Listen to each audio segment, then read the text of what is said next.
Hey guys, it's Chase Caston here. Hope you guys are all safe and well. So welcome back to my YouTube channel. Remember to like this video and subscribe to this channel if you've not already. Yes, it has been a while since I last uploaded a YouTube video on my channel. So let's get into the Premier League prediction this year. Last season, I ended up getting 2 out of 20. I got Everton in 17th and I got Nottingham Forest in 16th. Even though they bought 25 players in, it still wasn't good enough. Let's go on with this season's and let's see what I predicted. So let's start with the bottom 3. So first off, I'm going to put Luton right at the very bottom. 9th, I'm going to put Sheffield United and Burnley in 18th. So it's mainly all the teams that came up. I think they're all going to go back down, because if you think about it, Tahith Chong and Ross Barkley, do you think they're really going to be the main difference makers for Luton? I know they got Ryan Giles now as a left back. He can play well in some games, but think about it as well. Look who they've lost. Luton, they've lost a couple of decent players that have brought them up into the championship or the Premier League, and I just don't think they're going to end up staying anywhere in the top, nowhere near the top half. They'll stay in the bottom half all season. You never know, they may get a stuffy win off someone. Next up, like I said, Sheffield United. It's basically the team that went down ages ago. Owen McBurney's still up front for them, and I guarantee he's just going to be the main leading man.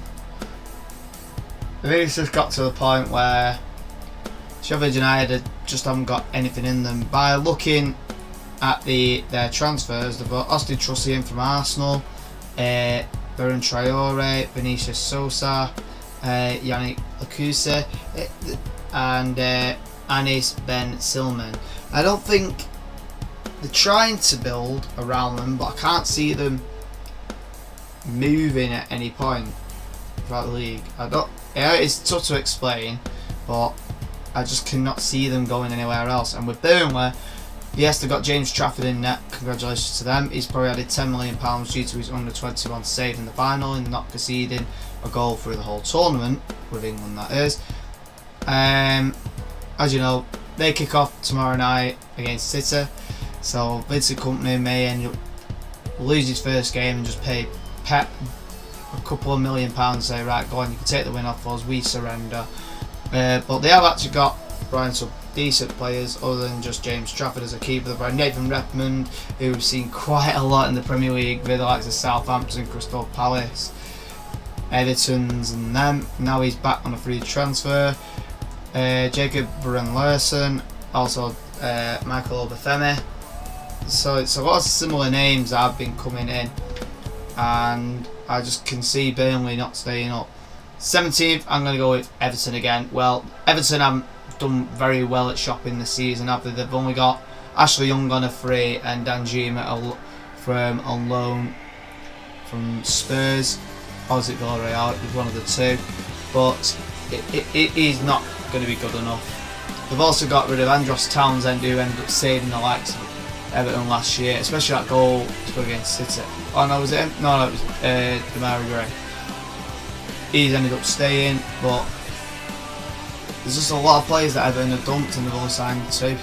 It's not good enough for Sean Dyche's team, and I guarantee he will probably get a sack this season. I like Sean Dyche. No, it's not because he's a ginger, but I actually think he's got that mentality on know how to push teams to the limit. But once they go 1 or 2 down, he's not got the talent of ending up breaking it back onto the pitch. And it gets to the point he's there shouting. It gets to the point where players start ignoring him. He starts falling out with players, and basically, is he going to have a good season? In my view of these boys, nope. Simple as. Next up, in 16th, I am going to go with Wolves. Wolves have just lost their manager before the season's even kicked off. So Gary Neal to the rescue again. He's done it a couple of times, but it's been a lot of relegation battles. But I actually think he will survive this time. So I'm hoping it does get to a point where Wolves do end up pressing. They've lost Raúl Jiménez, and there's a bit of a trouble for him. They brought in Doherty, Bertrand Traore and Tom King, another 3 players. Well, I can't see doing anything. Yes, with a right back, they've still got Semedo at right back. Well, I think Doherty may end up switching towards the left back position, so to try to keep the team as a balance, but like I say, not good enough, so that's why I'm going to put them in 16th. 15th, we're going to put Bournemouth. Bournemouth have had a couple decent signings. They've got Justin Kluivert, which I'm actually looking forward to seeing. If you don't know who Kluivert is, basically you've heard of Patrick Kluivert. This is basically Justin Kluivert's son. Also they brought in another Traore. God, there's about 5 Traores in the league this year. Kirkes and someone called Radu, who is on loan from Inter Milan, but I still can't see them going anywhere. Well, basically the bottom half. 14th, I've gone with West Ham. Now, currently at the moment, within the last 2 hours while I recorded this, Harry Maguire has now officially agreed terms to become a West Ham player. £30 million away from Manchester United, and it is a pleasure that he is finally going. Also as well, we've signed Alvarez as well, and signed some called Sean Moore. I think Sean Moore will be like a rest player, basically on the bench, so then he'll come on. You never know, he might play in the reserves. But Alvarez will be their brand new striker, and I'm just hoping Harry Maguire ends up going. And plus, they still going to be fine for McTominay. Oh no, sorry, they've just signed James Ward-Prowse, didn't they? So that's basically McTominay out of the window for them. And like I say, there's going to be a lot of free kicks scored this season with him, penalties, basically a lot of set pieces, so he will get a lot of assists. So make sure you get him in your fantasy league teams, and I guarantee he will be a bargain. I think Maguire will be as well. I think it's 4.5 million. So if he plays week in, week out, he's definitely getting in to West Ham's team. And like I say, they ended up struggling at the beginning, but now they're starting to get the foot on the pedal and start driving players in. Next up, I've gone with Nottingham Forest in 13th.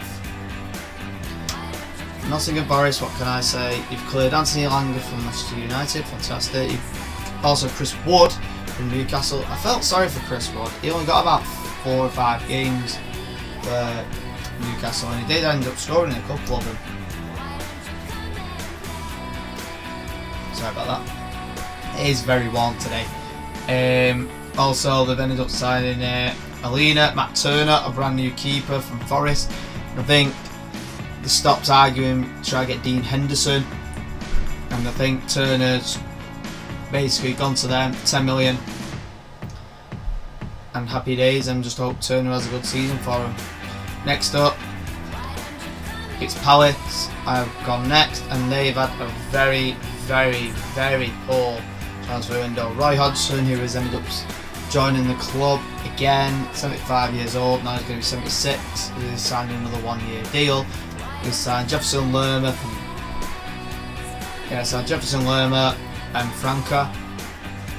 Definitely not good enough.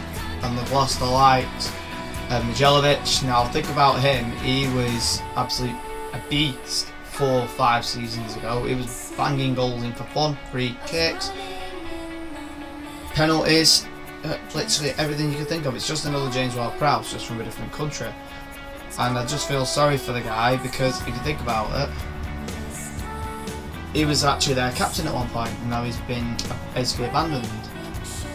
So there's not going to be that many things for Palace. And also they lost Wilfred Zaha on a free transfer when they could have had him for 1 more year.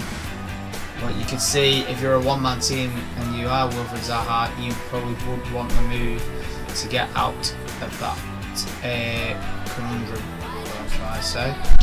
Next up is Brentford. Brentford, I've actually put them 11th, even though they've only signed 2 players of like Nathan Collins from Wolves, another one who they've lost, and also Buenan. Oh no, sorry, that's Brighton. Sorry, I'm reading. Sorry, Collins and Kevin Scale. He ended up saying he was only on loan last year, Kevin Scale, but he is now officially a Brentford player. But Mbueno's got a lot of work to do this season, which he is now injured. So Brentford are going to have a very, very tough start. But I hope they end up picking up, because I do like Brentford. Now top 10, Now this is where the struggles begin. So unpredictable. I'm sorry if there is any Spurs fans here or watch my videos at this moment, but I'm going to predict them 10th this year. I just can't see him doing anything. Spurs have just fell apart. Harry Kane, are you coming? Are you going? Are you coming? Are you going? Are you breaking Shearer's record, or are you going to Bayern Munich? Currently, he has now agreed terms with Bayern Munich. It's only been going on for the last 3 months, and it's only finally just been done. He's agreed. So hopefully by probably about 4 or 5 days, he will become a Bayern Munich player. So he's agreed terms, but he'll officially play in 4 or 5 days, and that will be completed. So the only players that they brought in is Kulusevski, who I actually do like Kulusevski. They joined James Maddison from Leicester for £40 million. Also, they brought Pedro Porro in. They brought Mickey van der Veen in for £43 million. I tell you what, Spurs have actually spent big, and they've also brought in Sano and Molnar Solomon, who ended up. He was on a free. Because if you remember, he played at Fulham last season for a couple of games, and I just think with Spurs, I don't think they're going to be good enough this season. I don't think they're going to be good enough for Europe. I don't think they'll be good enough for. Oh, sorry, I'm rubbing out from Trollton downstairs as well, so I do apologise. 9th, I'm going to put Fulham. Fulham is he's not. They've had the exact same. They've signed Bassi from Ajax, who's a new striker, and they've also brought in Raul Jimenez. Raul Jimenez, he'll be a good goal scorer for him, and if Jelic ends up staying for him, then happy days, because you know what the Saudis are like. Everyone's got Saudi Arabia at this moment, so I'm just hoping Fulham do have a good season. If they had Dan James back in the team, and the likes of Willian, you know, that player who signed a contract to stay to stay there, and he's got Saudi Arabia as well. It's too much. That's the player saying, yeah, I'm going to stay, what's the plan? Oh, I've bought a new house. Alright, yeah, okay. Are you going to pay the mortgage? It's this much. Yeah, go on, I'll think about it. 2 weeks later, nah, I'm going to go to Saudi Arabia. It's just stupid, it's daft. But I think Fulham are going to have a good press this season. Next up is Brighton. Brighton have done very good homework this year in the transfer window. Definitely bringing in James Milner on a free, even though he is about 37 years old. We brought in João Pedro from Watford, and he's going to be a beast up front for them, definitely, especially with Maupay as well, who is still at the club. I'm surprised that Undav ended up disappearing. He's gone on to Stuttgart. That was one player that I was not expecting to be disappearing, and we know that Alistair McAllister has officially gone to Liverpool. Their new number 10. Yeah, there's not much I could say really about Brighton, but oh yeah, they also bought Bat Verbuenen, £16.3 million, and also Mohamed Dahoud as well from Borussia Dortmund. So a couple of nice signings for them, and I think they've actually filled in the places where they want. Like I say, Lewis Dunk's still going to be there, and basically their defence is still going to be causing chaos next season. Next up is going to be Aston Villa. Villa have had a very, very good transfer window, basically clearing out all the crap, bringing in Moussa Diaby, Yuri Tielemans on a free, and also Pau Torres to end up joining the defence. Pau Torres, I actually quite like him. When he played for Villarreal, he was just unstoppable. He was a fantastic player, and with their defence, he's going to be rock solid for Villa, and that's why I put them 7th. I think they're going to be the biggest shock of the season. 6th, I put Liverpool, McAllister and Szoboszlai. They're the only two that brought in. As you know, John Henderson's gone over the seas, the Saudis, and he's now a bit upset that he wished he'd never gone, but he's now ended up joining his best mate Steven Gerrard, and at the end of it, as they're both Scousers for life, and let them be. But with Liverpool, they've still got the likes of Salah, Luis Diaz, Jota, and they've lost Firmino as well to Saudis as well, but there's nothing much to worry about. They only needed to fill in a couple of players, and basically they ditched Henderson for McAllister, and they've ended up putting Sabelai for basically Firmino because he can play centre attacking. And I won't think he'll end up playing up front, but he will play centre attacking. But Liverpool are going to have a swinging season this season, and I just hope they end up staying sick and they can end up staying in the Europa League or the Conference League, depending on which one they get. Happy days. Next up, I'm going to put Newcastle. Newcastle last season, they're now in Champions League football, so congratulations to them. They brought in Tonali, who's played very well in pre-season. Also, Harvey Barnes has been brought in as another Leicester player, and Livramento from Southampton. So they're just basically picking from Championship teams to try and improve them. But I think Livramento is a great signing for him, especially down that left wing where he can just cut back and do the 1-2s. It'll either be Joelinton, and sadly they've not got Saint Maximin either because he's gone overseas as well. And I actually quite like Saint Maximin. No, not because he's just French, but he's got that Anthony Martial style of play where he'll play very well for about 3 games and then he'll just get injured, basically tripping over his boot or someone's leg or something like that, and then he starts whinging. But Newcastle are going to have a very good season. I think Anderson, the pre-season, I think he had 4 goals, the Scotsman. So I think he's going to be one of the main men this season, especially with Joelinton in that midfield pairing. And also as well, what do you expect? Callum Wilson to be banging in the goals this season. So that's fair. 4th, I'm going to put Chelsea. Chelsea are just buying players like no tomorrow, the likes of Nkoku, who is sadly out now for 16 weeks. So what a fantastic signing from Leipzig. Brought in Nicholas Jackson as well, who is a dominant beast up front. He's already linked up with Mudryk up front already. Also they got Robert Sanchez, who may replace Kepa in net for him, as Mendy's he's gone to Saudis. Let's see, is there anyone else who's not gone to Saudi Arabia this season? It's absolute becoming a joke. Axel Disselay as well from Monaco for £39 million. He's going to end up joining in the midfield pairing. And also Angelino Gabriel has signed for Chelsea as well.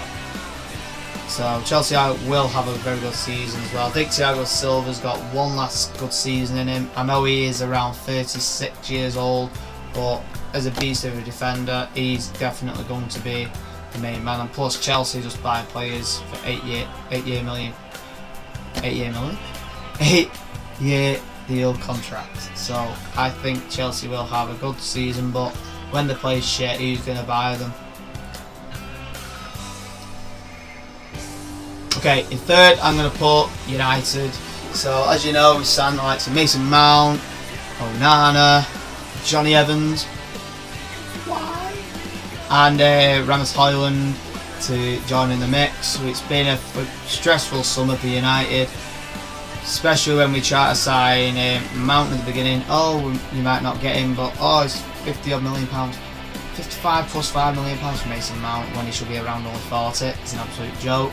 I think he will end up playing in like the midfield role where Eriksen is. So Eriksen will be mainly coming out and he'll get the half an hour like he always gets.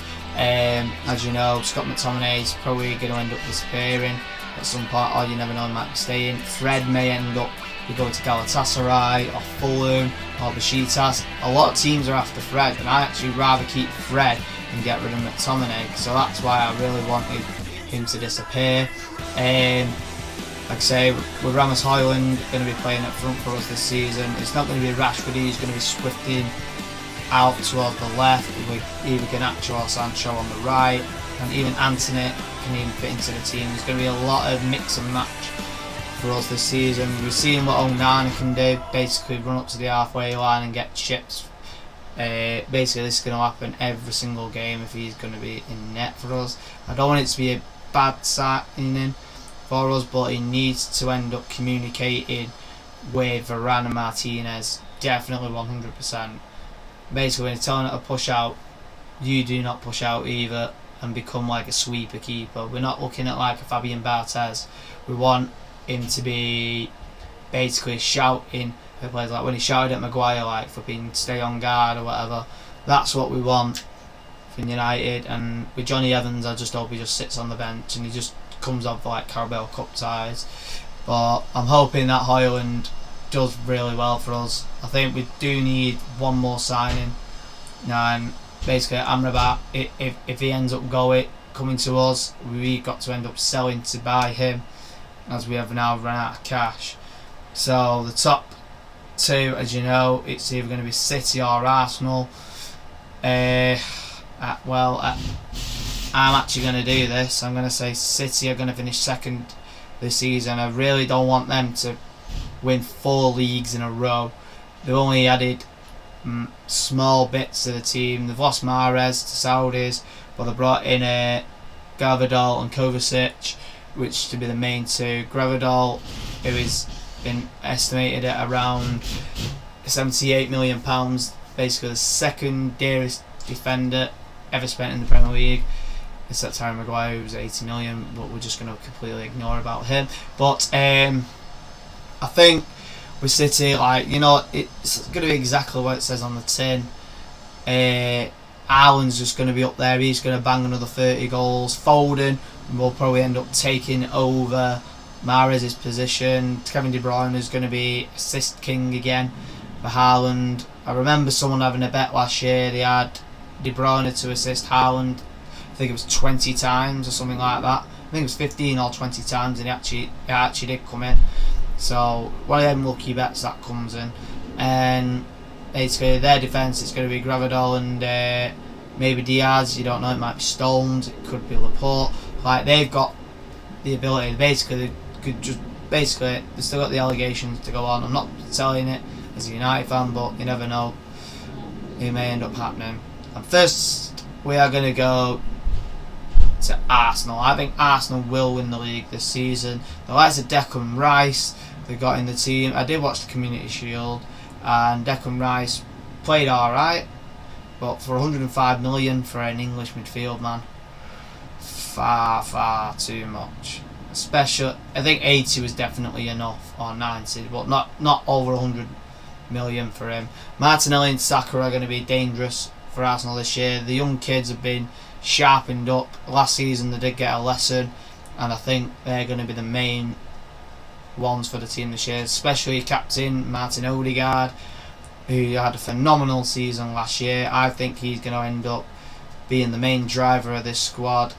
Also with Kai Havertz in the team, and also Julian Timber, which are definitely going to help. I think Havertz is going to be that false 9 player, so the likes of Jesus, when he does come back, as he is injured at this moment, I think they'll play like a false 9 with either Havertz going behind or next to Odegaard, and then it's going to be Jesus running riot with Martinelli on the right, as usual, Saka on the left, and they'll be chopping and changing like so. So yeah, I think Arsenal are going to win the league. So just remember, guys, this is my opinion. So don't be upset if I've put your team lower than expected or higher than expected. As we've got a minute to go before I finish this video, I'm going to go with like top goal scorers, first sacking, etc. etc. So first off, clearly number 1 is going to be Haaland, top goal scorer. Most assists, I'm going to go with Saka this year. Player to shine is going to be Højlund. First manager to be sacked. Ooh, now that is a tough one. Whereas we've already had the Wolves manager be sacked already before the season's even started. Gary O'Neill's took over.